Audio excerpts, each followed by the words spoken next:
오랫동안 만성적인 우울과 불안, 무력감에 시달린 요한 하리는 자신의 어딘가가 고장났다고 생각했습니다. 무너진 뇌의 호르몬 균형 때문이거나 불행한 유전자나 나약한 정신력 때문이든지 말입니다. 20대가 되어 처음으로 항우울제를 처방받았습니다. 처음에는 효과가 있었지만 몇 개월 만에 다시 우울이 찾아왔습니다. 수많은 사람들의 삶에서 약물이 점점 더 크게 자리 잡고 있습니다. 미국에서 성인 5명 중 1명은 심리적 문제로 한 가지 이상의 약물을 복용합니다. 합법적이든 불법적이든 약물 중독이 너무나 만연해 미국 역사상 처음으로 남성의 기대 수명이 줄어들 지경이 되었습니다. 이는 미국뿐 아니라 서구 세계 전반에 걸쳐 벌어지고 있는 일입니다. 오늘 이야기는 요한 하리가 쓴 책 벌거벗은 정신력에서 가지고 왔습니다. 저자는 10년 넘게 우울과 불안에서 벗어나기 위해 애쓴 끝에 새로운 해결책이 필요하다고 판단했습니다. 저자는 3년이 넘는 시간 동안 전 세계 200명 이상의 사람들을 취재한 결과 사람들을 괴롭히는 슬픔과 절망의 근본적인 문제는 우리를 붙잡아주고 지지해주는 많은 연결들이 끊어졌기 때문임을 발견했습니다. 우리에게 필요한 진짜 처방은 그 연결들을 다시 잇는 것입니다. 기대가 되신다면 구독과 좋아요 부탁드립니다. 세상에 만연한 우울과 불안의 원인. 의미 없는 노동. 먼저 저자는 노동과 우울증의 연관성이 궁금했습니다.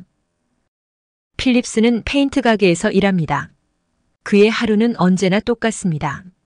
손님이 색을 고르면 기계에 넣고 잘 섞어서 통에 담아 건네주고 돈을 받고 인사합니다. 아무 즐거움도 없는 똑같은 일을 종일 반복하는 지루한 나날이 계속 반복됩니다. 그는 자기 인생이 가치가 없는 것처럼 느껴집니다. 그는 이 정도도 누리지 못하는 사람들이 많다는 것을 알고 있습니다. 때문에 자신의 이런 생각에 죄책감이 든다고 했습니다. 그러나 그 생각들은 자꾸 되살아났습니다. 권한이 주어진 노동. 1000명의 영국 공무원들을 인터뷰했습니다.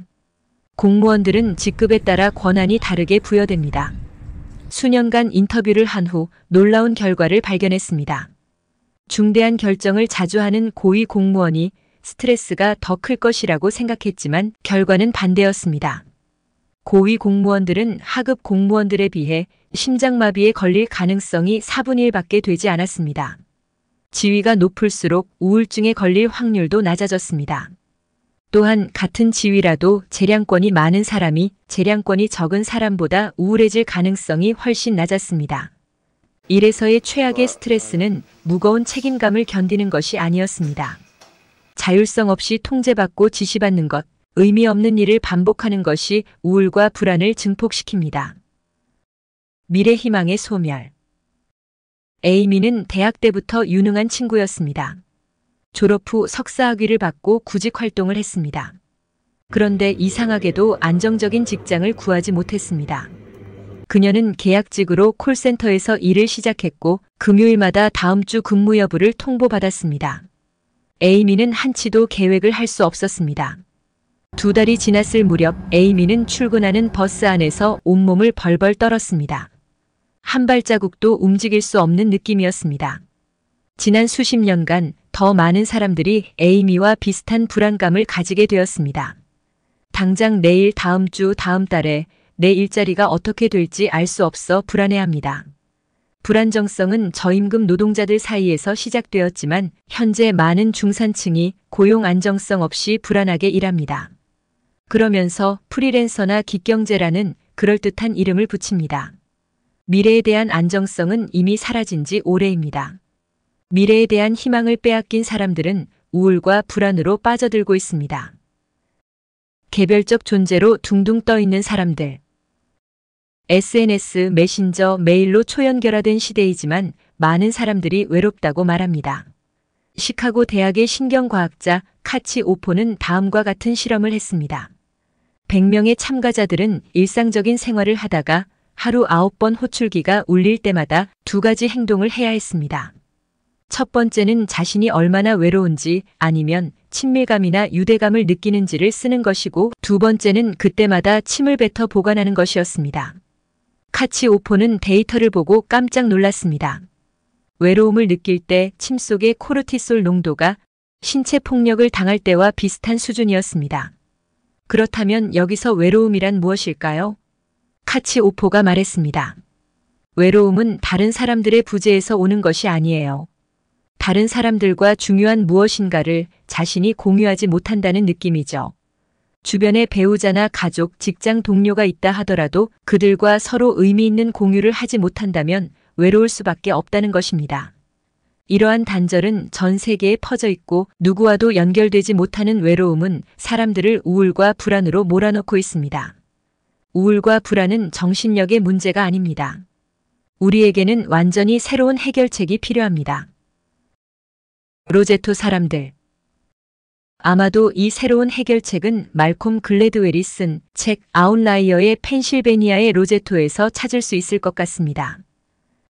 이탈리아 아펜니노 산맥 기슭에 로제토라는 마을이 있었습니다. 1882년 몇 명의 로제토 사람들이 기회의 땅 미국으로 향했습니다. 신세계에 건너간 이민자에 대한 이야기가 이탈리아 로제토 마을로 속속 전해지자 사람들은 고향을 떠나 펜실베니아 밴고어에 정착합니다. 1950년대 후반쯤 스튜어트 울프라는 의사가 그 지역에 강연을 왔다가 로제토의 65세 미만 사람들 중에는 심장마비 환자가 거의 없다는 말을 듣게 됩니다. 당시 미국에서 심장마비는 65세 미만 남성의 사망 원인 중 거의 1위였습니다.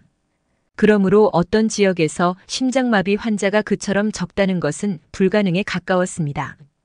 여기에 대한 연구가 시작되었습니다. 예비조사 결과 로제토의 55세 이하의 사람들 중 누구도 심장마비로 죽지 않았으며 65세 이상에서도 로제토의 심장마비 사망률은 미국 전체의 절반에 불과했습니다. 로제토에는 알코올이나 약물 중독자가 없었고 자살률과 범죄율도 매우 낮았습니다. 울프는 로제토 사람들의 식단도 조사했습니다. 그런데 미국에 건너온 그들은 건강한 지중해식과는 거리가 먼 돼지 기름으로 요리를 했고 가공육을 잔뜩 올린 피자를 먹었습니다. 그들은 운동도 안 했으며 담배를 피워대고 비만과 싸우느라 허덕였습니다. 모든 요인들을 조사했으나 로제토의 수수께끼는 밝힐 수가 없었습니다. 그러던 어느 날 우연히 그 수수께끼가 풀렸습니다. 울프는 그 마을 전체가 확장된 가족 집단임을 알게 되었습니다. 로제토 사람들은 서로를 방문하고 길을 가다가 멈춰서서 잡담을 나누며 뒤뜰에서 음식을 만들어 함께 먹었습니다. 연구의 결론은 로제토 사람들이 이탈리아 로제토 마을의 삶의 방식을 펜실베니아 동부 언덕으로 옮겨와서 현대 개인주의 사회의 압박으로부터 자신들을 지키기에 충분할 정도로 강력한 사회적 안전망을 구축했다는 것이었습니다.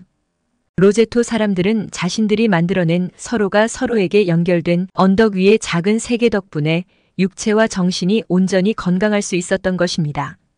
지식담기였습니다. 함께 해주셔서 감사드립니다. 영상이 좋으셨다면 구독과 좋아요, 공유 부탁드립니다.